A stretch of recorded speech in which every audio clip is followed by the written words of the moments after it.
Good evening, everyone. Most of you will know quite a bit about Frank Chester, so I had to hunt a bit to find something that I thought you wouldn't know yet. Friend of mine, Christine, when she first heard Frank speak, was in tears. Now, I don't think it's that unusual. When Frank is talking about the heart, it can be very moving. But I saw something in Christine when she was in tears over that talk, and it said to me, I think this is going back, way back. I think there are deep past connections here between Christine and Frank. And I think it goes back to Greece. Probably, I think she was probably in some kind of mystery school, mathematical mystery, some Pythagorean school in Greece. That's how deep it was. And so I would be at all surprised if Frank had been connected with the Pythagorean mathematical mystery schools in Greece. That seems to me very unlikely indeed. And I think the work he's going to do will spread and spread and spread. I think we're just seeing the beginnings of it. I think having found the geometry of the heart, this is just my personal intuitive sense. I think the geometry of the other organs will be found. I think Frank has opened the gates to this, which will transform medicine. And it'll go into agriculture, and it'll go into other fields. So it's quite a historic moment that we're able here to hear Frank Chester. Thank you for coming here. Thank you, Daniel.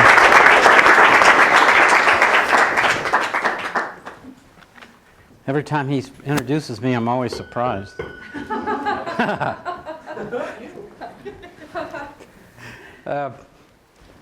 I'm going to talk about a building I designed, and of course it's related to the heart, so I'm also going to talk a little bit about the heart and also where this form comes from.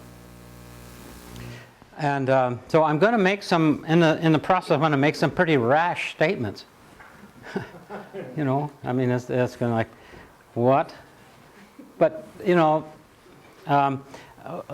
here's what I think is best is if you hold your question to the end, because I like questions, but write them down or something, because if you don't ask questions, that means, and you don't understand what I'm saying, or what I'm describing, or what I found, if you don't ask the questions, then you're going to have to go on faith that I am telling you the truth, or that this is real, or this is actually happening. And if you go by faith, that's only one problem with that, is that will lead to doubt. Or you will doubt what I'm showing you. So it's very important to try to understand exactly what I'm trying to show you so that doubt doesn't enter. We don't need doubt. We have enough of it already in ourselves. So I don't want my work to promote more. So that's what's good about questioning, because everything that I will show you is lawful. There's no fantasy. There's no subjectivity, there's no sentimentality to any of this work. Okay, this work is based on geometry, okay, and geometry is very difficult. You can't cheat. When two circles cross like that, there's the point. I'm sorry. As many times as I wish I could have moved that point, I can't. But every single time I've gotten frustrated, something new comes that wouldn't have come if it had worked out in the first place. And also, I've been doing this for 12 years, and what's so amazing about it is that there are things that I saw the first year I started, but only today I understood. It took me 11 years to understand something I saw 11 years ago.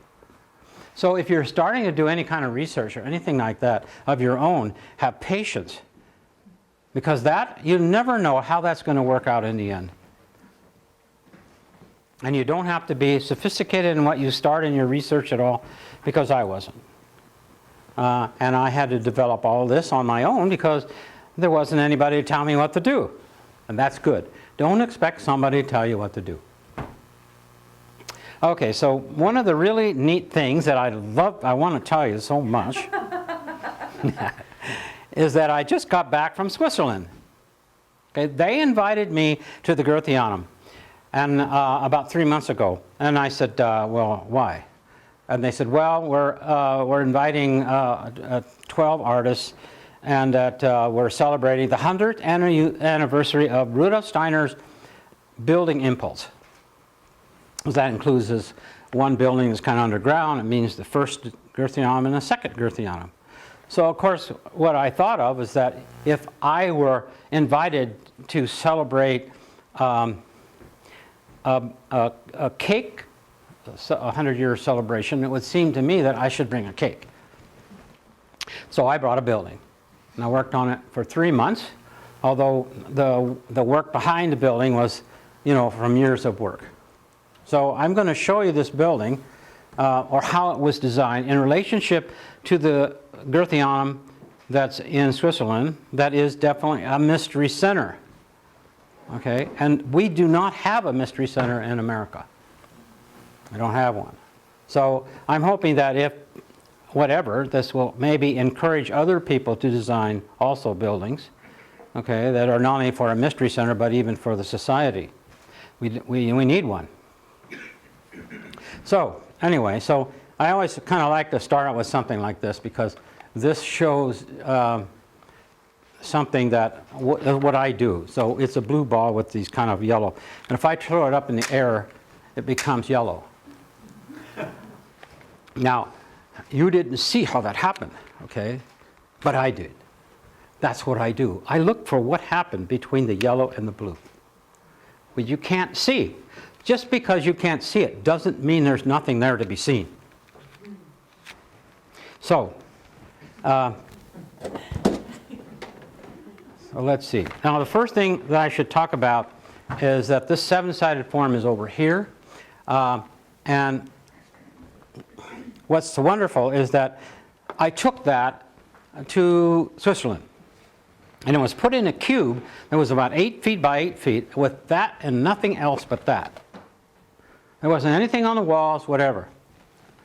So after 2 weeks, the Goetheanum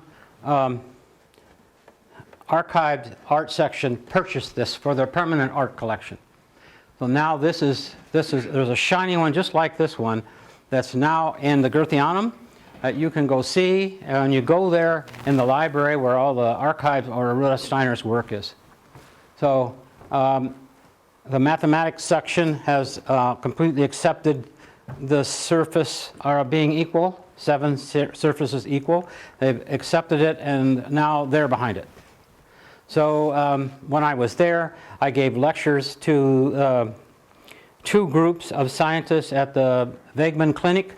The cancer research people I gave a lecture to, and the cardiologists I gave lectures to. And what's really great is the cardiologist, one of the things that I said that the heart does is that there is a vortex that doesn't go down to the apex of the heart. That's the very tip of the heart. And he said that's the reason why this fungus is starting to grow in people when they start to have congestive heart failure, because the vortex is not getting down far enough. So that made sense to him. So these kind of things, I mean, there's not another place I can think of that I would rather have somebody approve something is in that clinic. And then I also had I showed my work to the Oloid people, the Paul Schultz people, and they want to work with it. So a lot of really good things came from it. So what I want to do is to start talking a little bit about the Goetheanum. And this is the drawing of the Goetheanum here. You can see that it's very seriously studied. And I'm sure glad I didn't have to do that, but anyway, these are the 2 cupolas that the Goetheanum has. And this is the study they go to find out. So I am going to show you how they did this. And before I do that, just to get the compass warmed up, I'm going to draw something that's, to me, it's just amazing. And that yet everybody, okay, at some time has had this experience of doing this. And I just think, I never get over how unbelievable it is that I can take this and use the radius, the distance from the point to the periphery, and go around like this. And I mean, this is so basic. It's divided the circle exactly into 6. That's just amazing that that can happen. So that means that if I draw a line around here, you get 6 sides. And also if I go from corner across, like this, I also get a 6-pointed star. Everybody's seen that. But here's what's really amazing about it is if I just tell me what, if anybody can spot this, what I'm going to draw, let me know. Now I'm going to start right here, and I'm going to do this freehand. Does anybody have any idea what I'm doing?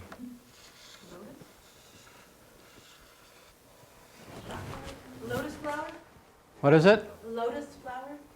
Yeah, what lotus flower? What is it? Pointed? What's that? 12. 12? And Pointed. what is this? What is that organ? What is that chakra? What chakra is it? Heart? 12 pointed is a heart.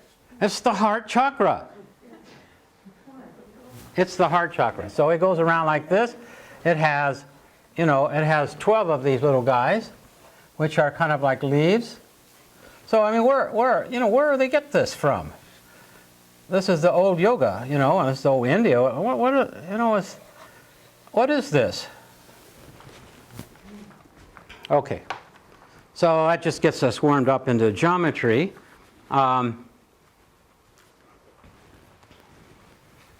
So I drew this circle here because Rudolf Steiner's building is based on a pentagram, which is a 5-pointed star.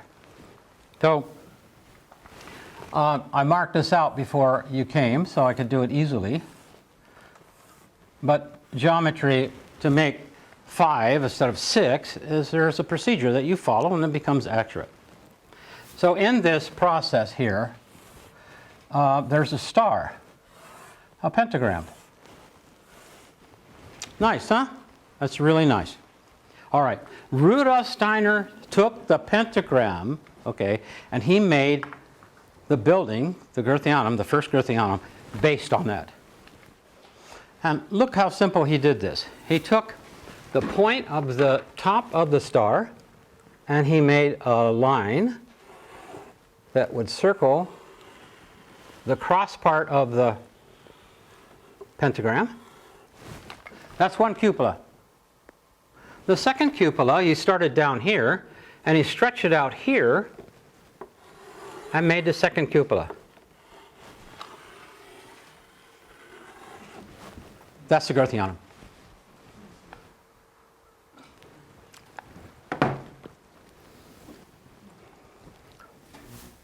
The chalk seems to be kind of small, and there it is.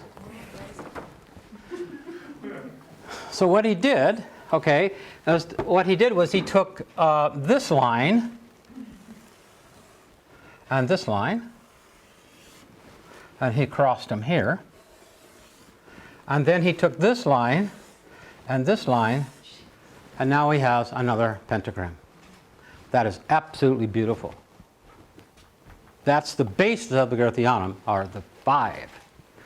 So that now becomes 2 circles. But you notice that there's a circle in the middle here with a little star, but you don't see that unless you turn it on its side. And that is the second circle, or the third circle, which makes a third-dimensional form. If that circle is not there, it's not three-dimensional yet. So I'll show you how that works when you bring these 2 circles together like this. Where's that third circle? Where's that third circle? It's here. You see it inside? There it is.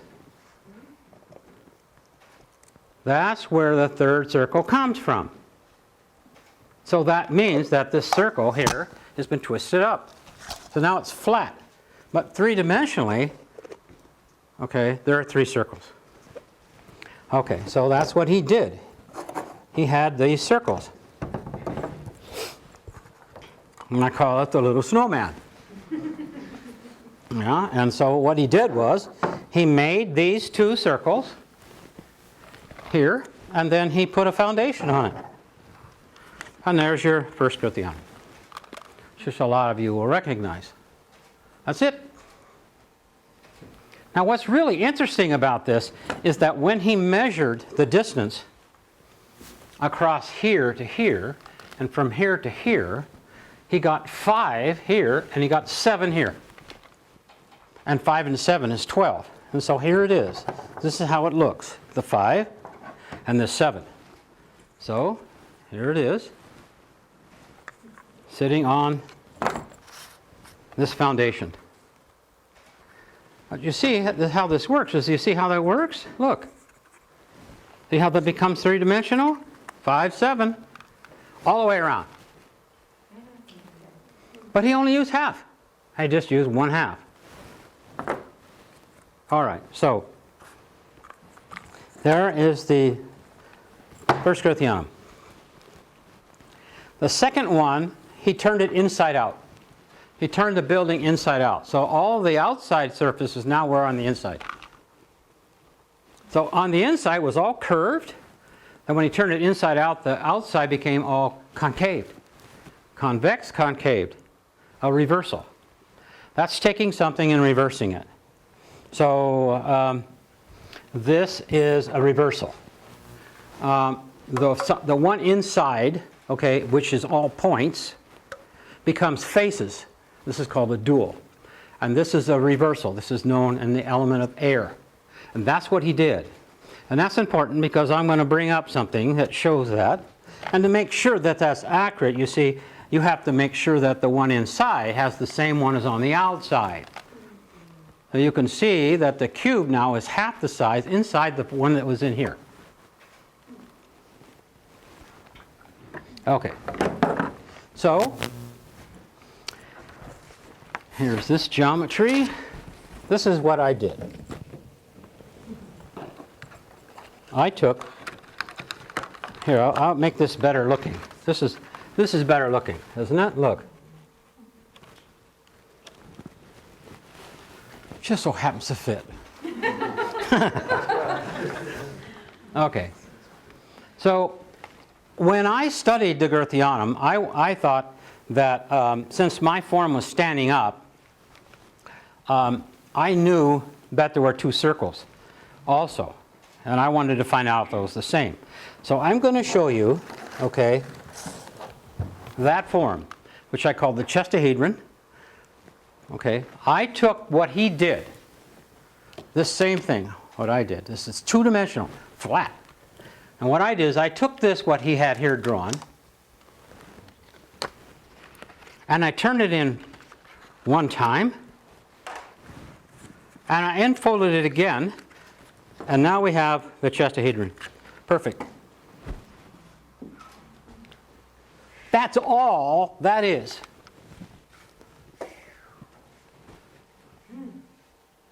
The building now is three-dimensional. It's based on a three-dimensional form. Now underneath it, okay, you have 3 points, which makes a triangle. And if you see the side, there's a triangle there, and one there. All right. So when you open this up, when you close this up, I call it, this is spiraling. This is a vortex. Okay, I found out that in the middle there's a 6. Just like I drew up here. There's equal distances from here to here to here to here to here. At a certain place, they're equal. So if it comes up too high, then this is too short. If it comes down too low, then this one's too long. There has to be exactly some place where it's the 6 is in the middle. And I did not know about that 6, of course, until years. It seems so obvious, but... So there's got to be another form here underneath. Okay, there's got to be a form under here. And there is. You can see that there's a triangle. Let's connect this. Okay, so what is happening is that this is the form underneath. And underneath, it is a tetrahedron that's opened up into 6. So, if I open up a tetrahedron like this,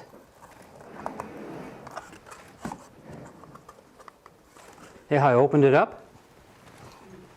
I opened it up until it became 6. That means from here to here, from here to here, from here to here are all equal. And they are, look.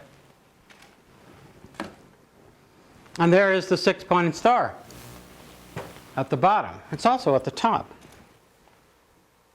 So here is the absolute amazing thing. This is mysterious, this is magic, but it's not irrational. It's rational and it's based on lawful movements. So if I take this one and I put it together in this one like this,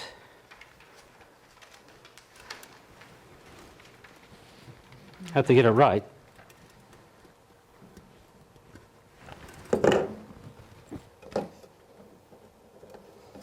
They're exactly in the middle. They meet in the middle at 6. Two forms come together and develop the 6 inside, completely independent of each other.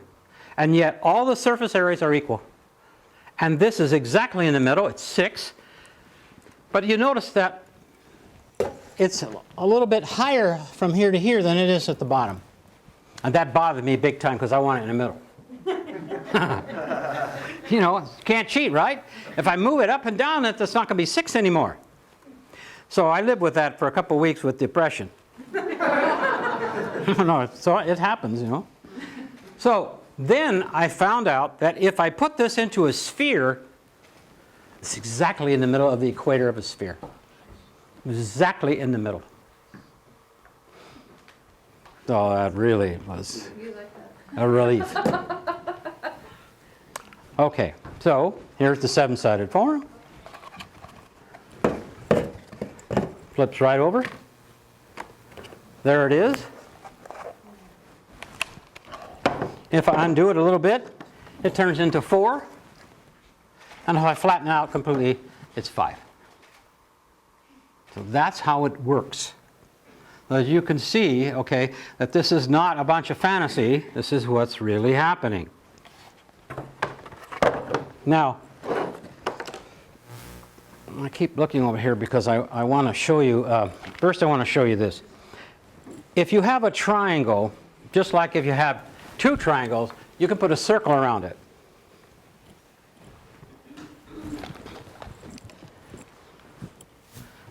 You can put well, I can put a circle around this. It should be pretty good. Yeah, there's one there already, isn't there? Okay.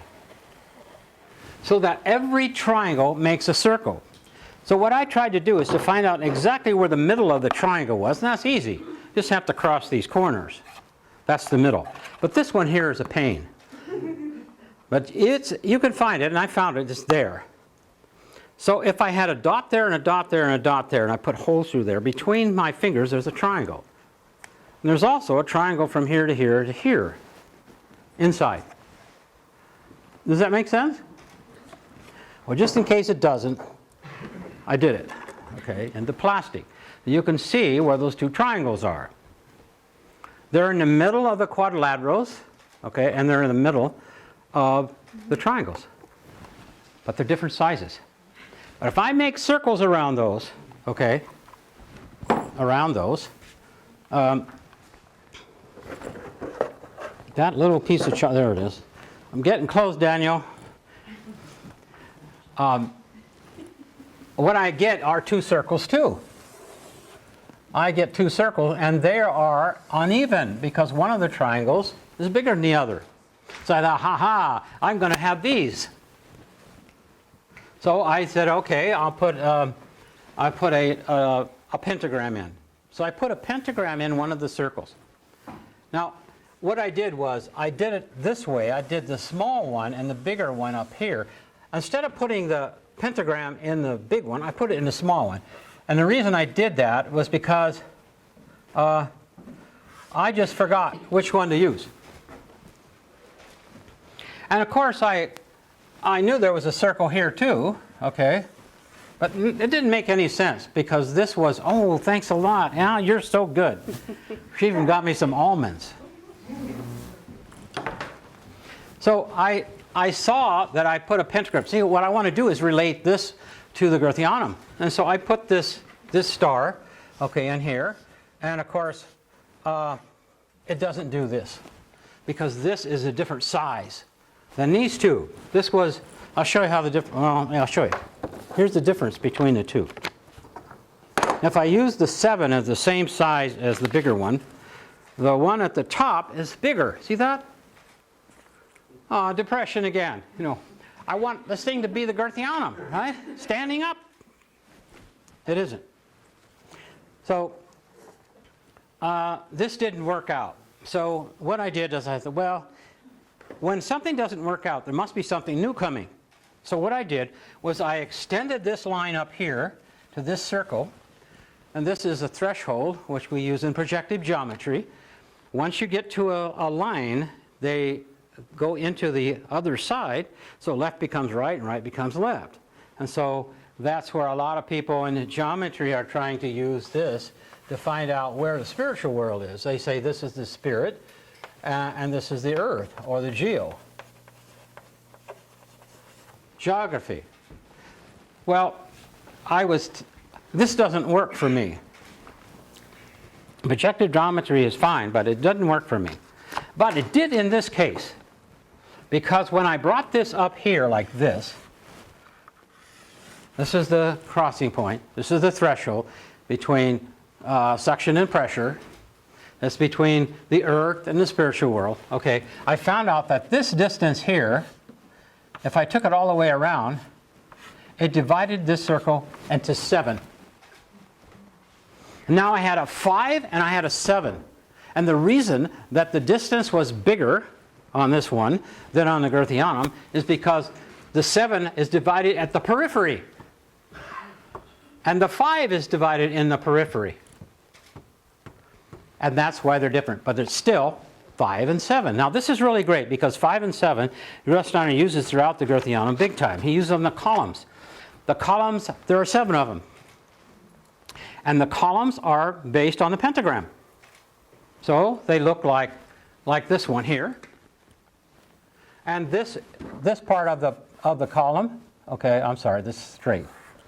And this part of the column and this part of the column are different woods. And the pentagram is a different wood than the ones on the outside. Now he has, on the capital, and here's the capital, looks like this, and then the column, and then below is the seated part of the column. This is based on 7, from here to here. And this is based on 5. So that means this is 1 and that's 1. Again, he uses 5 as 7 again. He also goes from the columns in the Gurthianum, there are 7 of them, and they increase in size by 1/7. So the column has 5 sides, and the capital has 7. So 5, 7, 5, 7, 5, 7, 5, 7. So this was very exciting for me. So I will show you that all drawn up with geometry based on how I did that. I started with the pentagram at the bottom, and I made the circle and I extended across, and this is the print of that. There's your 5. And if you extend this beyond this point into projective geometry, you run it up to the top circle, it divides this into 7. So now we have 5 and 7, which is 12. There are 12 stars, and these stars are created by the 7 and the 5. There are new stars never seen before, and it's running across like this, going centric, peripheral, centric. Well, these are all focused on the interior. These are all focused on the exterior. So I have the 5 and the 7, but they're different. So I also have them here. This is the 5, and this is the 7. And I know the distance between here because I can measure it. So I found out that I need to put a circle here too, the 3rd circle, and I did. Here's the third circle. It's right here. And the third circle, see, where's the best? There it is there. There it is here. Nope, it's right. Even I have to study it. No, it's right here. And what is amazing is that it's a 6. So it's a 5, a 6, and a 7. No geometry in history has ever had those numbers in them. Now, how am I saying that that's a 6? This is how I did it.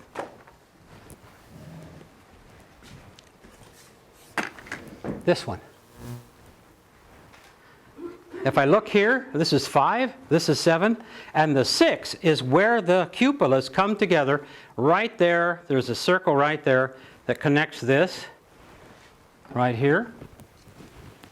This is where the sphere, okay, touches the center. Okay, so here's the 7-sided form. Can you see the triangles that have a circle around them? There's a triangle in there with a white circle. You see that? That's hard to see, but you can when I get through. There's also another triangle here that is circled here. And I know the distance between those. So I was able to put the 5 and 7 together. There they are. There's the 5, and there's the 7 with the stars.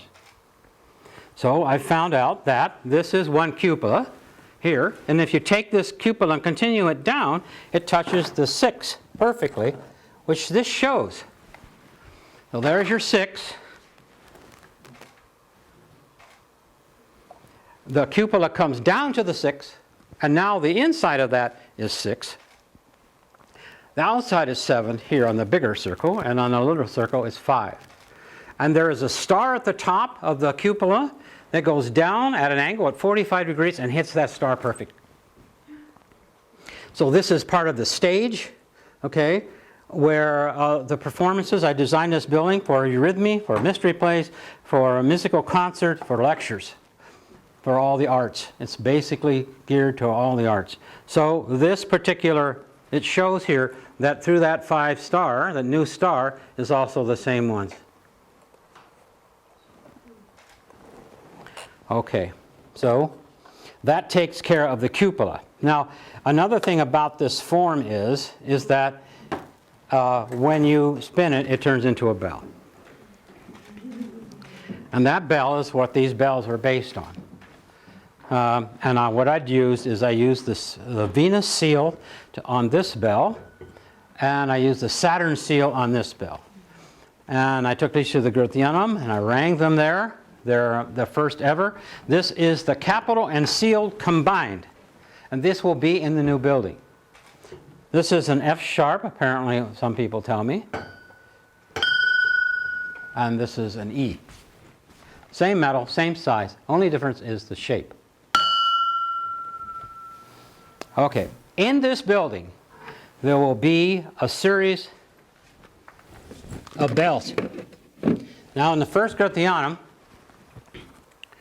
there were columns, 7 on this side and 7 on this side. And by the above each column, they had what they call an architrave. And that was form that went from one capital to the other so that you could see how the transformation was taking place. And this one, what's transformed between each one is sound, is tone. Well, it's not something, it's tone, remember, is what brings form in, and so does color. Color and form is what brings form in. Color and tone. Okay, and these are all the seats. It's about 30 meters in diameter. These are all the seats.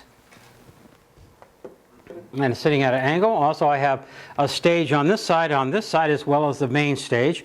The reason I do that is so that people that come in that are a smaller group, they don't have to have all these empty seats. They can use this side and this side, and the main stage. Okay, so it's coming close to, I'm going to show you the building when it's all done.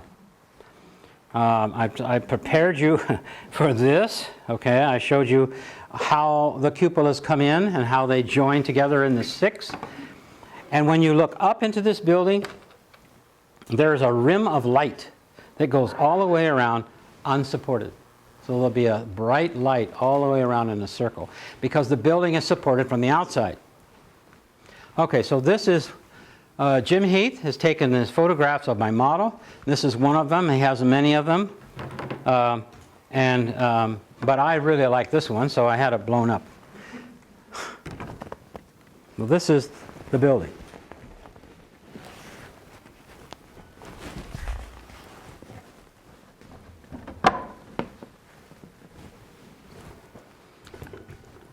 Okay, there's never been a building like this ever.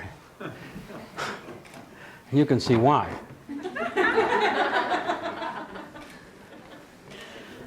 Okay, so you have your two cupolas, which are now on top of each other because they stand up now. The Grathianum, okay, is laying down. These are standing up. We have one cupola on top of the other.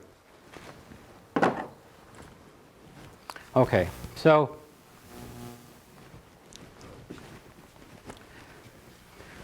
the outside, okay, the cupolas are inside the seven-sided form.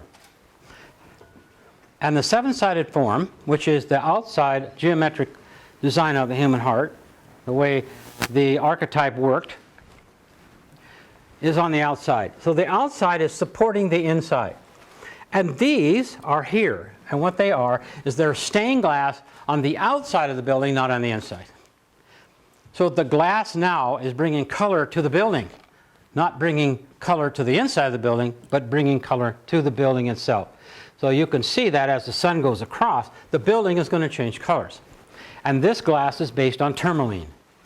And tourmaline is this colorful crystal that they found in few places in the world, and they're starting to run out. But they're based on this triangle, so that the color is not affixed to the building. The color is independent of the building, completely independent, because form comes from color. So as the sun goes across, these will change. Now I have this. These are copper, a transparent type of copper. So these angles right here are the angles that the myofiber layers in the human heart are at 45 degrees when the heart is in its healthy condition. And that's what I've repeated here. Now, of course, this is round, which is this. That's the reason it's round, because this is what happens when the bell moves. Okay, it's got three cupolas. Now, one of the things that I found out was that when I went to the Grathianum the first time in 2007, I showed my work there, and George Glockler, who was the head of the mathematical section at the time, said that if I could find the dual of the seven-sided form, if I could find the dual of this, that would be what goes around our heart when we leave our body at night and reconstructs the human heart again for the next morning. So, of course, you know, that's going to motivate me. Well, remember, this is the dual. Okay, so in 2007, I discovered the dual. And what was amazing about it is that the mathematical section said it would be 14 sides. Of course, because this is 7. It has 7 points. So when I started to do the traditional way that you take and transform a form into its dual, is you push points. Okay, you push points, push points, push points. That's what this. If I push this point right here, it turns into a triangle. So if I push and push and push and push, it turns into the white one. If I push and push on the white one, it turns into the red one. Push, push, push, push. So I started to do that with this time on this guy. And what happened was that when I pushed certain points, I couldn't push them. I had to push a line. This is the first time that Platonic forms have ever been, or any forms, have just individualized push lines and points at the same time. And it's done logically. It's done by a lawful process. So this is the first time that forms have ever been pushed and changed through transformation, through metamorphosis, through lines and points. And what happened is I came up with a 13-sided form. first 13-sided form. Okay, and today's the 13th. This is perfect. So I can show you the 13-sided form. I discovered it in 2007 and did not work on it for 5 years. And I have Matt Howe helping me to work on it. But what I found was that inside, here it is. Here's the 13-sided form. And inside it is a 7. That's this one. And to prove that that is correct, okay, that means that, just like with this one, with these two, I should be able to put this, okay, inside a 7-sided form. I've got the 7-sided form around, I got the 13 around the 7, that means I should be able to put the 7 around the 13. And it does. But now I have, okay, a lawful transformation of a form never seen before. This form has never been seen before, ever. And that's what's amazing, that the 7-sided form has never been here before. You know how many times people invent something and then the next week somebody else invented it? The fishing reel has all the way it organizes the string. One guy had that, invented it, and then within a week there was somebody else, and another week somebody else across the country developed the same thing at the same time. This is common, but no one in 12 years has ever come up with this form before. So you have to ask yourself, why? Why hasn't somebody else found this a week later, or how about 12 years later? And the reason that it hasn't ever happened before, again, how it hasn't happened in history before, and why it hasn't happened in the last 12 years, is because this is not an earth-based form. This form was discovered. It wasn't invented. I didn't invent anything. It was discovered. Discovery is a whole different than somebody inventing something, and that's why it's not here. So that's why this is so exciting, that I can be able to work with this thing and find out that there is a 13-sided form that goes around the 7 and a 7 that goes around the 13, because I incorporated that into this building. This building now has the 13 around it, and the reason it does is because it is protecting the building. Just like it helps to reconstruct, okay, the heart in the nighttime when we go into we leave the body and go into spiritual world. So here it is. It's in edges only, lines only. And what's amazing is that it created a ring around here. And also it got it's different from here to here than it is from here to here. And why is that? Because I have now found, I made a new discovery within the last week, that I now know that form has thickness. These two spheres here are the same thickness. Just like a bottle or a glass, it's all the same. But I found out that forms like this aren't thin, like I've made it here. They have another form inside them. And what I found out was that form that's inside it is the thickness of the form. So the form is this thick here, and when it gets up there, it's about this thick. When it gets up here, it's about that thick. So that thickness is shown in this building. Now you can see that if you have a line here, like that, and then this is the other line, there's a thickness between here and here. And look at the thickness difference here. So this is the combination of the decatria with this thickness. And what happens, why do I have all these lines here? Well, the reason is because that's a decatria in movement. But I've made these, I've designed them so they're nylon. So this building can be played. It could be the biggest musical instrument in the world. You can run a bow across it, you can pick it, has all kinds of areas all the way around that have music. So, what is that? Tone eurythmy? That's the fourth dimension. This building is a fourth dimensional building. The Grithianum is third dimensional. Okay. So, this particular ring is exactly in the equator of this sphere. I did not do that because the lawfulness of the form showed me where that was. These are the size of people here. There's little people men here with the stairs on both sides and so forth. So I'm going to show you a few things here that Jim did of this model. And let's hope I can get this thing going without too much trouble. The first thing I wanted to come up here was here we go. Maybe you might have to put the lights down a little bit. Maybe. Okay, so here we go with this computer stuff. Okay. Well, here is the building that shows that it's 5, 6, and 7. The building is based on those geometries. And this is the building from the side. This cupola here is the gallery. But it can also be eliminated, and it can be just this form here, which is the bell. It's 2 stories. It's all dedicated to studios. Not only for music, but for pottery, for painting, all the arts. Another view of the whole thing. And then some, I think there's some close-ups. No, there's another one. Jim took these. I did this in 3 months. But I had all the year behind me to do this. And there's a tourmaline that shows that kind of pink and the gold and so forth that's shining on the building. And also the ring that's at the top is also glass on the outside, and it's divided into 12, and it has the colors that Rudolf Steiner indicated for the zodiac.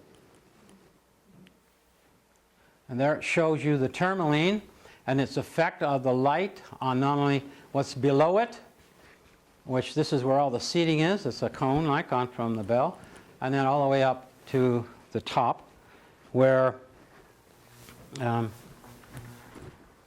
cupolas are. Now I had a pointer here. I don't see it, so I'll use this one.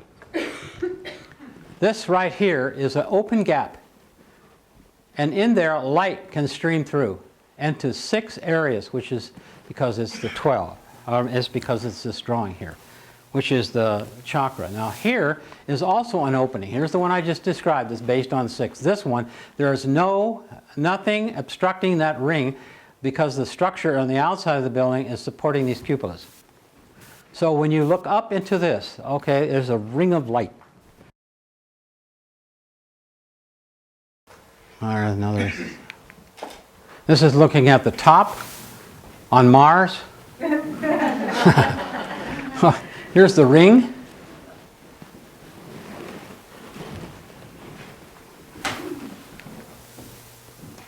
So there's only a few more pictures of it. This is starting to show you the thickness. From here to these strings right here, that's the thickness of this form. So we now have the possibility of finding out how thick a form is. It's not even all the way around. And these will all can be played. These will be music. This will be the music part that can be played. And what happens is that it develops its speed so that it's accelerating in the front of the building, and it slows down on the back side because they get further apart. And also this one is also accelerating, but in the opposite direction.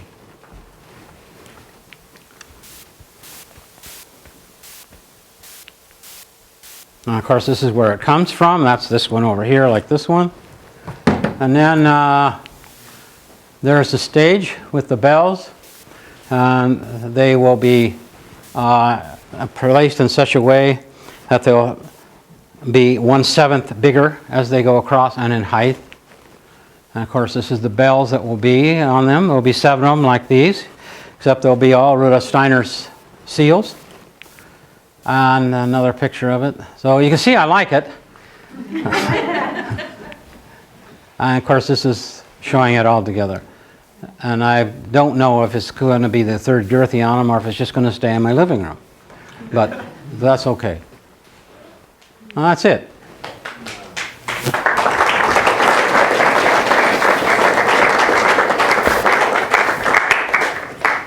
Well, okay, so anyway, I'm going to go on into the other part of my lecture. And before I do that, I don't know if any of you want to ask any questions or you want to wait, which is okay. Either way, let me get this out of here. Now, you still got stuff up there? You see how organized I am. How do you get rid of that? You know how you turn that off?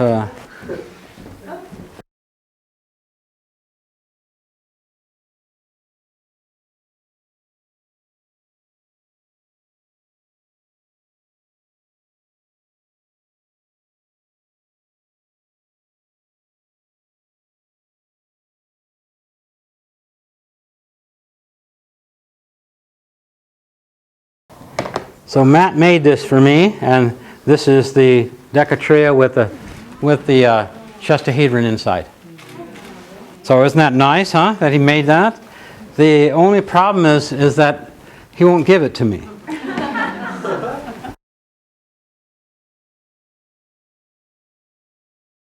Wonder if it has something to do with the amount of work.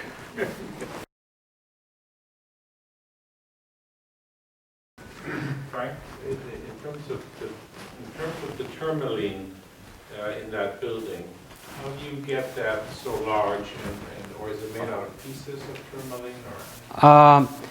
Remember, the tourmaline is the color design behind the glass. And the glass will be, they're about this thick, pieces about like this that we'll put into a grid. And they'll be supported just like regular stained glass in the windows, except that we don't use lead anymore because of the properties, but we need to have something that's flexible. So we're going to a more polyurethane type of work.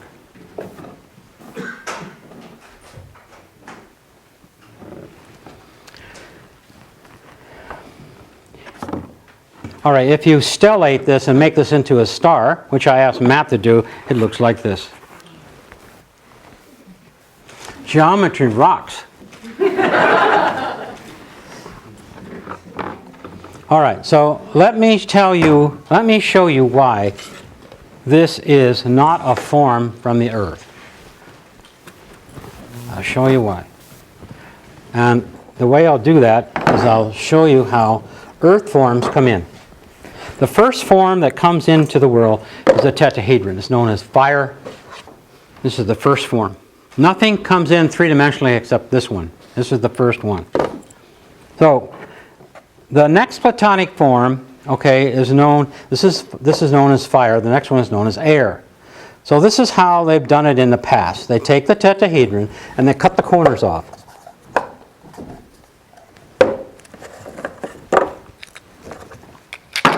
That is an Archimedean form.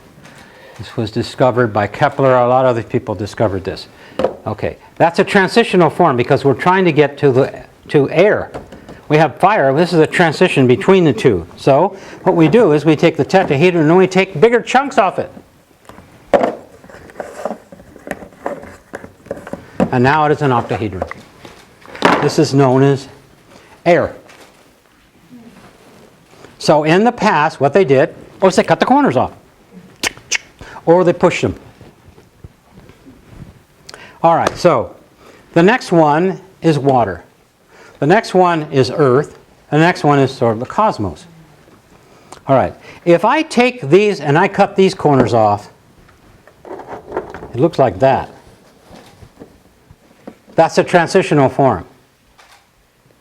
If I continue to take the corners off, it turns into a cube.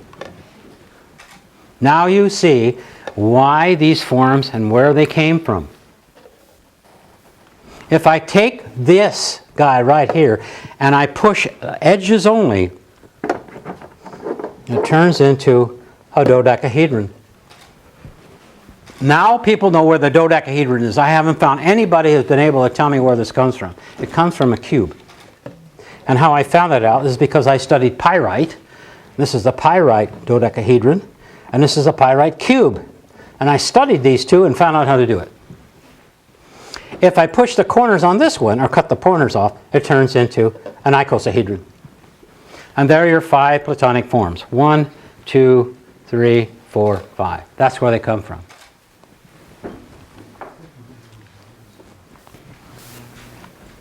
But where is this one? Now, that's got to be somewhere. I mean, this has to be somewhere because it has too many characteristics that are unbelievable. It has equal. See, these have equal surfaces. This one does too.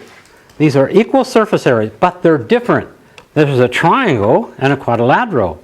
These all have the same polygon. They're all squares or they're all triangles.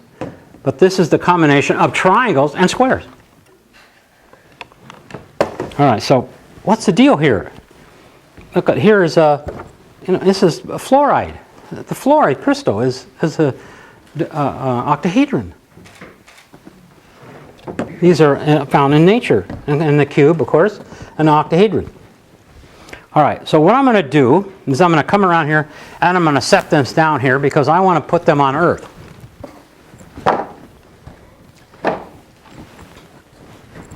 Because these are Earth-based forms.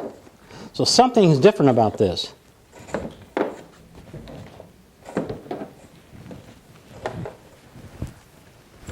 Okay. This is the threshold. This is. And this is the threshold between the physical and the spiritual. It's also the difference between pressure and suction. It's also the difference between contraction and expansion. This is an expansive form. This is based on suction. So how did this come about? It came about the same way that these came about. It started out as a tetrahedron. Now, Rudolf Steiner said that the tetrahedron was exactly the same form used for fire or warmth. So this is the etheric, according to him, and this is the part that's in the suction, less than nothing. This is more than more. Okay. So what I found out, how this happened, was that this is, what's happening is that this, so now you'll see where this came from and why there's nothing else been done like this before. No one's ever done this. We've been studying these things for at least recorded 3,500 years. So what happened is that what I did is I took the tetrahedron and I opened it up. That's what I did. I opened up the tetrahedron like this. And when I did that, I got my first form right here. See how it worked? See how the blue is the part that's surface. The surface makes the blue. So you know exactly how high it is. And this is at right angles. This is 90 degrees. But the problem is it's not this one. This one, what had to happen is that this had to open up more. And what it did is it opened up enough to make the seven-sided form. Now we have this form. This form is coming from expansion. Now, if I continue to do this, this is what's amazing. If I continue to do this, so I have the 7 now, equal surface areas. And thanks to Dr. Ron Moreau, he did all the mathematics for me on this. And this is all his mathematics that he did by hand to prove that the form was perfect, that the surface areas were exactly the same, and the transitions were correct. And then Dr. Carl Merritt did the same thing on his computer and came up with the same figures. That's 94.8. So now I have the confirmation that this is an equal surface area form. If I continue to open this up, it looks like this. Now you notice what's happening here is that the surface is getting big, but it's getting higher. And what's really, really, really interesting about this whole thing is that this is nothing but an octahedron with a tetrahedron on top. That's what this is. So when it comes to air, now that's the earth part, it's air. The earth part, okay, the etheric part, okay, I'm talking so much. Okay, that's fire and warmth. This is air and light. This is the form of light.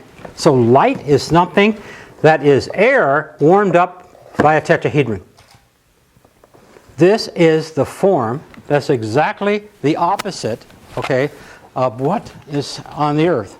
So here's the one on the earth, and the other one is expanded with a tetrahedron on side. The same size tetrahedron we started with, and this one is exactly half the size. This is expanded exactly twice. Now if I continue to go on with this, it turns into this.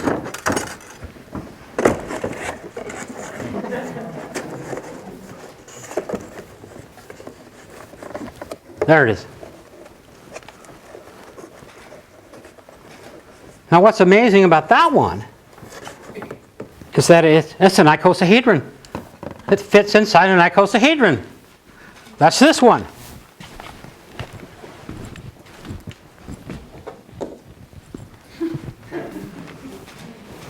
So in above the threshold, okay, Rudolf Steiner says that we become perfect geometrists when we cross the threshold at night. When we come back, we forget. If that's so, that means that the Platonic forms are also in spiritual world, but they're transformed. Now, if I continue to go on with this, okay, and I flatten it out, it becomes a prism. So this point, and this point, and this point go into infinity, all the way into another one, wherever that is. And if you continue to open this up and reverse it, which is like this one, and now you're reversing it, and it's coming around again now, okay, it's now going below us, not above us anymore. It's coming below us, and it's turning right back again into a Saturn form of warmth, which is the tetrahedron upside down.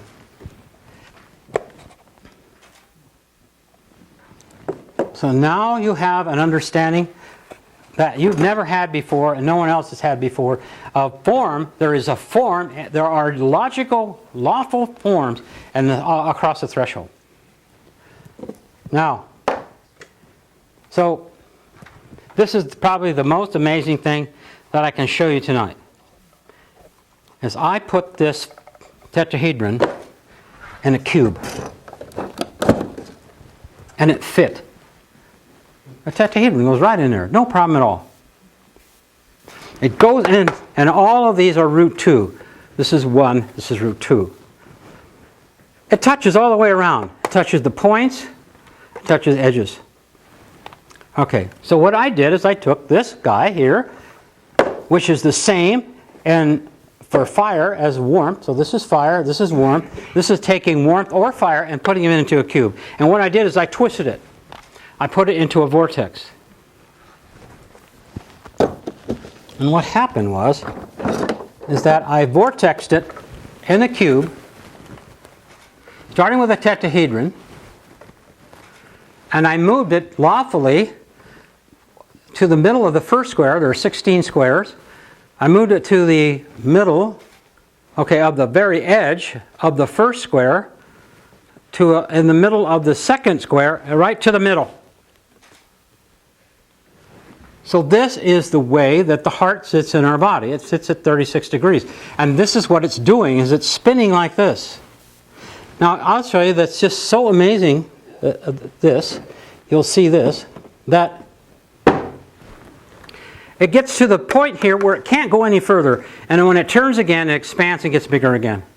This is the missing link of Goethean science.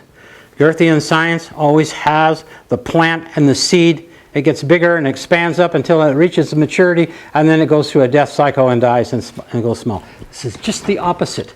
It starts, it's expanded, contracts, and expands. This is the missing link. Now if I take the last one off here, the last one, and I take it out of here, look, It's the same as this one. They're exactly the same, except they're half the size. This is the inside of the heart, and this is the outside. This goes inside. So, we now have a transformation, okay, that's going on in a cube that is showing me something that I need to show to you, and I have no idea what you're going to think of this. I don't even know what I think of it.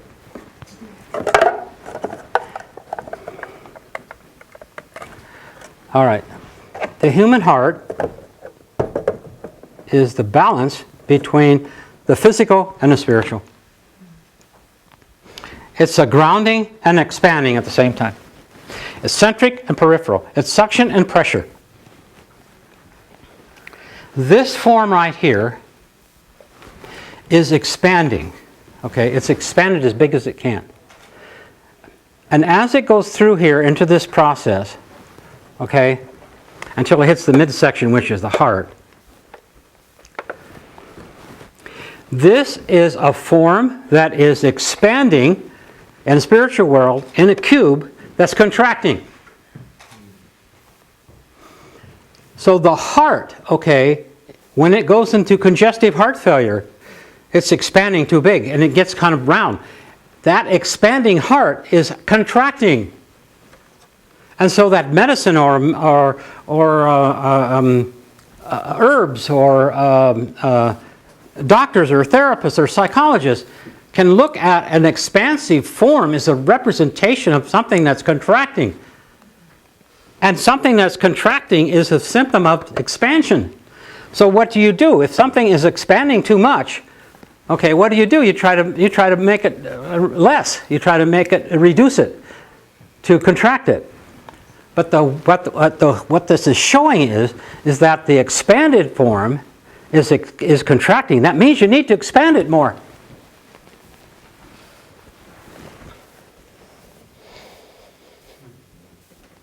A contracting form, okay, is expanding. So if you want to work with somebody who's contracted, okay, you work on the contraction. You don't work on the expansion. You work on the contraction, and you make the contraction worse. That allows it to expand. That's what this is telling me.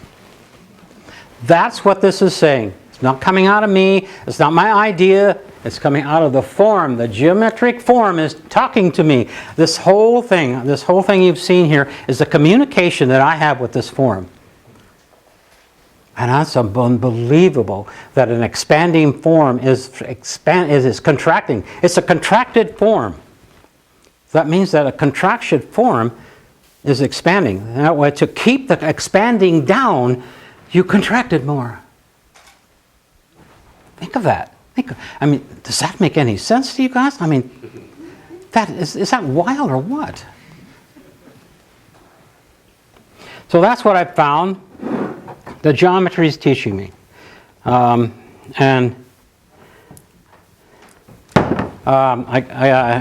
guess I can ask you. You can ask me questions. So Yeah, Dean. From what you just said, it's almost like you're saying likes cure like. I'm saying what? Like the likes cure like, likes, like in homeopathy. Like cures like. You're not saying I'm going to go the opposite to try contraction I'm cures contraction. Yes, Yes. that's a principle behind homeopathy. This is a principle behind what? Homeopathy. Well, I'm glad to hear that. I mean, that's what they go by. They just take more physical substance away so that the spirit is more present. Well, that's good. You're poisoned even more in a sense. It's Yeah, spiritual. if that is true, at least now we have geometry that shows that it's true. To have a lawfulness here that's not based on, well, we have a hunch, or we believe this, oh no, I doubt that. No, I doubt that, This is showing you that this is the way it is working.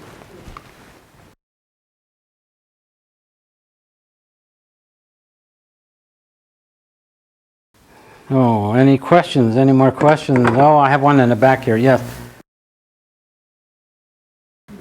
Yeah, I kind of have an observation to make, and you can do with it as you want. When you opened up that tetrahedron, and it creates the spaces in between the 3 equilateral triangles. You take your star and you impose that down into it and fit it in there. You take your star and you fold it over and fit it down in to fill those spaces, as you did in the very beginning. It's kind of like a metaphor for the earthbound opening up and bringing in the cosmic. Yes. See, what you just said is exactly what's happening here in the human heart. This is what's happening. The human heart, according to Rudolf Steiner, it says that there is a form that's contracting, coming down and spinning, and this one is spinning in opposite directions, and they intermingle, okay, and they intermingle like this, so this one is going this way, and this one's going this way. That's exactly the movement of the heart. Inside the heart, that's what's going on. And when they come in together, okay, they meet. Well, I didn't do it right. Just that alone, what you've just seen, is the biggest mystery I think I've ever seen, that I've come up with. That you can bring 2 forms together, both have 6, and there are different configurations, and they meet perfect. That's what they say. This is what Rudolf Steiner says happens in the human heart. He says what comes from above is the ego, and what comes from below is the astral. And those 2 mingle together, and they're in opposite directions, and they're vortexes. And this is nothing but a vortex. This is the geometry of a vortex.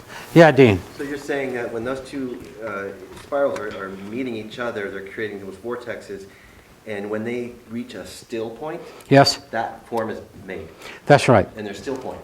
Yes, the heart comes to a complete standstill. I think it's 1/7 of a second. Another 7. That's because it reverses. And the inside is reverses like this. And I found out that this is the way the inside works. The inside here, okay, this is this part of the form, this one.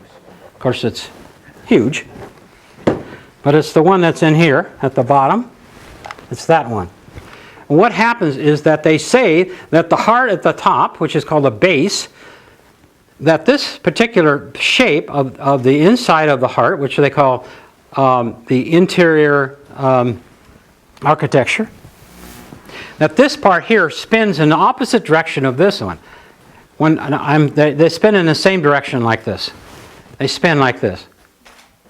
But what happens is that this one, all of a sudden, will reverse. And look, there's how it reverses. And then what happens is the apex fills and expands. The geometry now is showing how that works in our heart. This is known as rapid filling. Because what happens is as this turns in the opposite direction, one goes clockwise, the other goes anti-clockwise, that right there, no blood enters when that happens. It's called a disassociation in time. And what happens is the valves, both valves are closed when this happens. So this is building up a suctional part in our heart that once the valve opens, the apex moves down, they say. The geometry is showing that is correct, what they found. The things that they find through these magnetic images that they find is correct, based on the lawfulness of the geometry. This is a constricted heart. Okay, this is completely expanded, and this is the normal one. This is the interior chamber architecture. And of course they all move, but some hardly move at all. It's very hard to move them. That's why they call it a giraffe heart. They call this a giraffe heart because the giraffe has to send the blood all the way up to its head. So it has this type of more form. But this is not good for us, okay? And neither is this one. So the idea is, and in our human heart, is that what we're striving for is that this one and this one happen. And what happens in the middle, which is the normal one, okay, that we don't get stuck with even the normal one. We want to be able to expand and contract. This happens to be the middle realm. And the middle realm is fine, but if we get stuck over here or stuck over here, we have congestive heart failure. So what we have to do is very flexible in our thinking. We have to make sure that we don't get stuck in one or the other. We don't become a Democrat or a Republican. It's just unbelievable how these polarities go on because they're very, very harmful for our human heart. They're against the movement.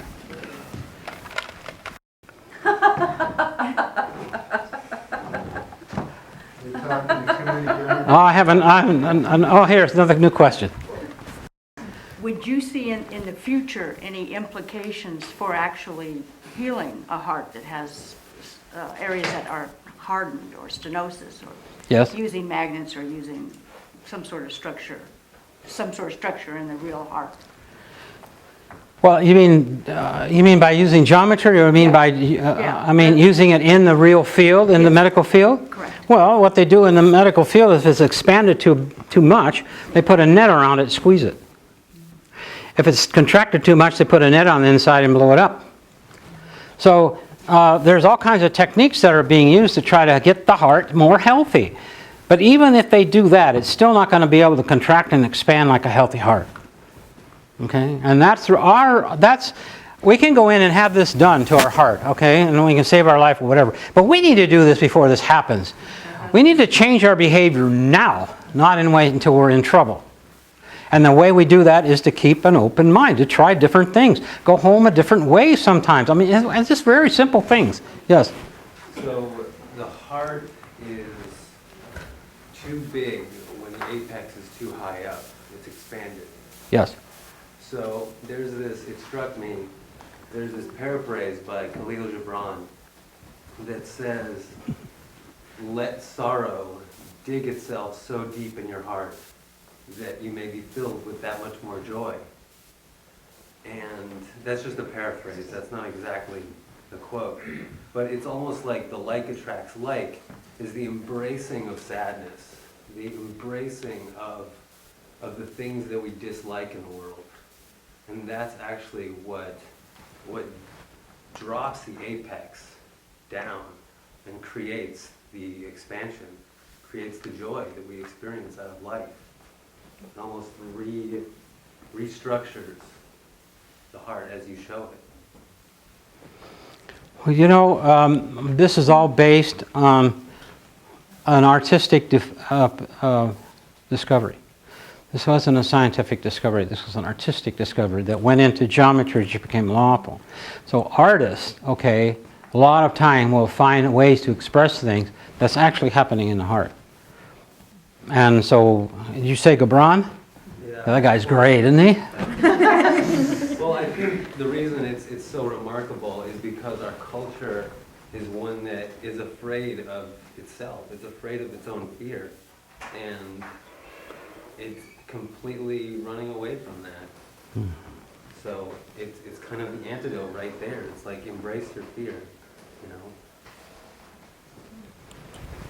Yeah, I think Khalil Gibran said, don't get stuck in the middle. Let your deepest sorrows become your greatest joys. You can't experience pain, you will never experience joy. The prophet. No. On your structure here, first of all, I think you're Bucky Fuller to the nth degree here. But and I mean that as a great, the geodesic dome inventor. I think you've gone beyond him.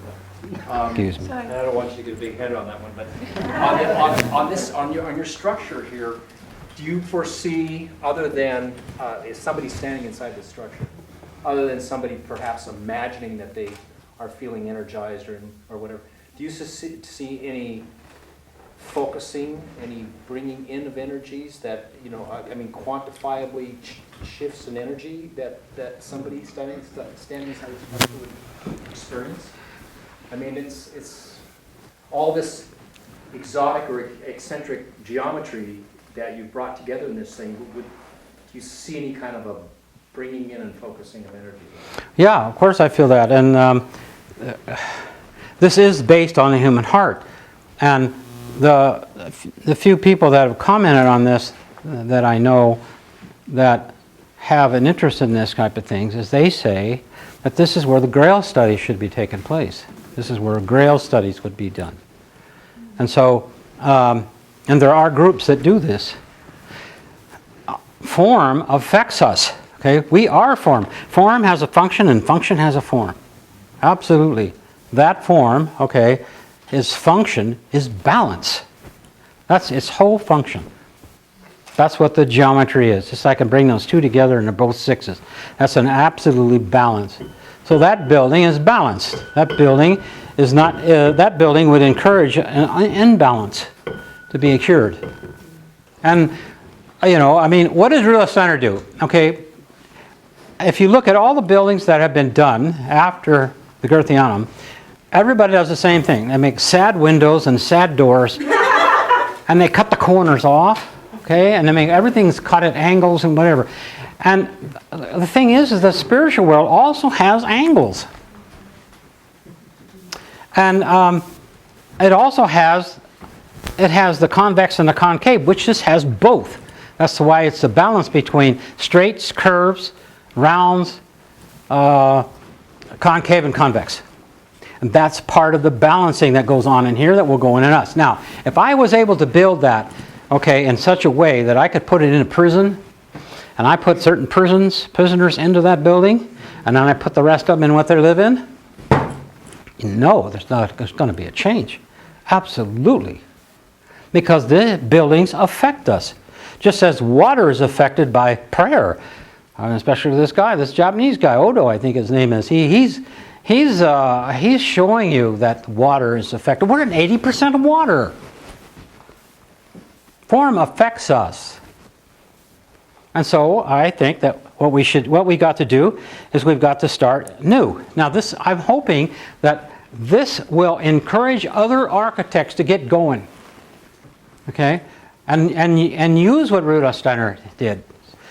And develop it further. Go a little further than he did. That's what he wanted. The story is walking along and he starts limping. Right? And the guy says, that's walking with him, why are you limping like that? He says, because I want to see how long it takes the people behind me to limp. So, you see, we have to stop copying. Copying is over. We really do. We have to stop copying. We learn by copying. There's nothing wrong with learning about it. Because I learned a whole bunch of stuff about the Goetheanum that related to what I found. Okay, I had to learn about it, but I didn't copy it. But I learned about it. And that's what we all have to do, is learn from it, not copy it. So painting these fruits and apples and oranges on the table with the tablecloth, that's fine to learn how to paint, but geez, got to stop doing that. Something has to be changing so that we understand that what we're looking for is what is not seen. Because what's not seen, okay, is life. And that life, if we can discover it, then it makes our life more lifeful. Daniel. Right.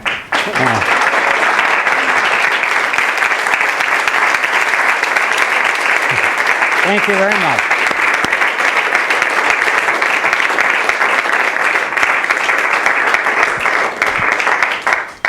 Waldorf teachers know that when they do form drawing with the students, it's energizing for them, and the next day they will be more healthy and energized through working with form. So I wonder whether everybody here tonight, having had this incredible introduction to form, be interested to see how you feel tomorrow.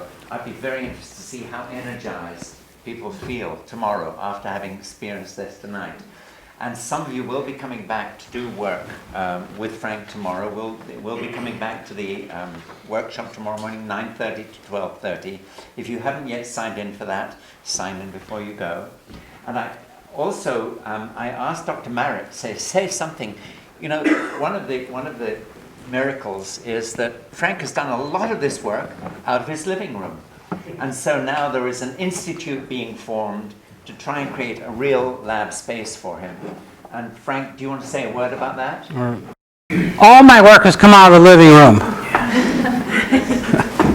No, Not just living room. It has all things, but Frank has outgrown his living room and has so many more ideas and so many important discoveries yet to make that we, a group of doctors, psychologists, teachers, very small focus group, decided that we needed to form an organization, not really an institution, that would allow Frank to receive the support for bringing this into the larger community, into the nation, and really into the world. And so after having brought this impulse to the Goetheanum in December, it's really a very wonderful time of birthing now. And so we ask to have you know about it. It's called the Seven Circle Foundation because it's based on 7 circles that really interact. And we are all in a discovery process with that, how that will ultimately manifest. And we're looking for support, both spiritual interest, both financial support, if you have access to that, or can put us in touch with people who can do that, as well as a willingness to learn so that we can collectively become the sevenfold organization to externalize this wonderful seven-sided form which is teaching us. And it's really called the chestahedron, not because of Frank being called Chester, with this name and this incarnation, but because in our chest we have this form sitting as the cube in the heart, in which this form is actually forming the left ventricle of the heart. And so that's what Frank discovered, and doctors absolutely need to know that because we're coming into a time of energetic medicine. That's the field I'm in here in Santa Cruz. But this energetic medicine is really the medicine of renewal. And as I think one person said, the illnesses that we have nowadays from too much information literally on the planet is a lack of coherence. And the heart brings that coherence, that balance, that understanding again. So just as when there is too much physical imbalance, for example, the heart gets into congestive heart failure and becomes more spherical, expands too much, it contracts often in the spiritual. And so homeopathic, as somebody mentioned, is to give something that would normally, when you give it to a healthy person, expand their heart, it would be used homeopathically to help bring the heart back into balance. So that's really what this new medicine is about. And it's starting to really come into the mainstream.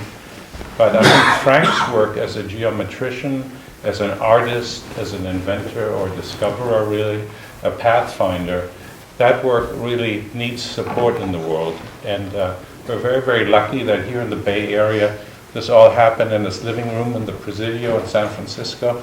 And Frank really is being tethered by all these forms that he has to lug around. We ultimately need a place for collaboration. So that's what we want to create together. And anything you want to do, whether you want to sign up on a list or stay in touch or go to his website and put some feedback in, frankchester.com, all of that will be helpful. And Seven Circle Trust will also be creating a website now.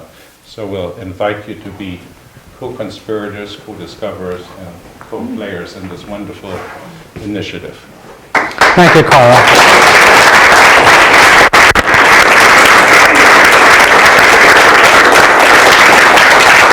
And then Matt Taylor will tomorrow teach you how to make the chestahedron. You will make this. Take it home. And Dean will also do some eurythmy, okay, with you in the morning. So it should be interesting. I think all of you should have a chestahedron. A lawful one. He'll teach you how to do lawful. I've seen some really funny ones.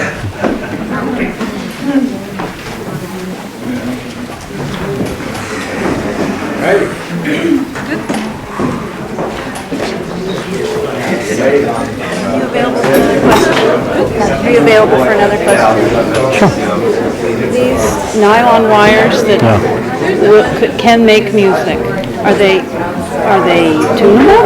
Are they what? Tunable? Yes. To a note and a... They can be tuned, and also the wind will also Oh, all right, bring so a sound like you can't believe. This It's is the- called a wind harp. A wind harp. This is a wind harp. tell me about that. This is the structure that protects this. Yes. There's the structure that protects the heart.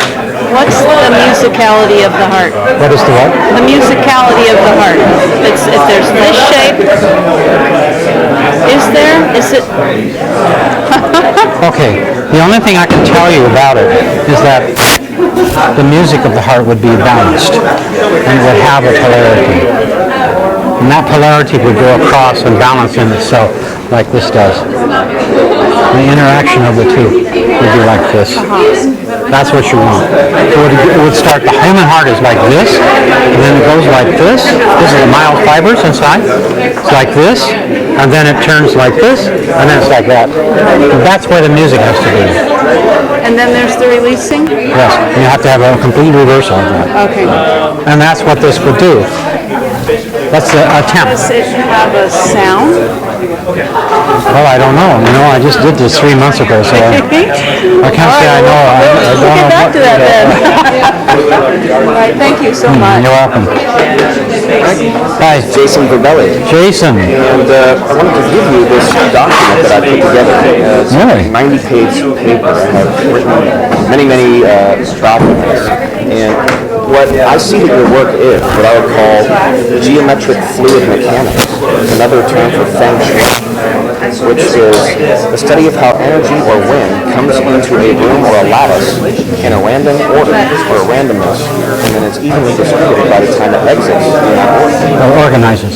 So for every chaotic action in nature, there is an inverse scenario that man can create to create order and regulate the flow of nature. I agree with that.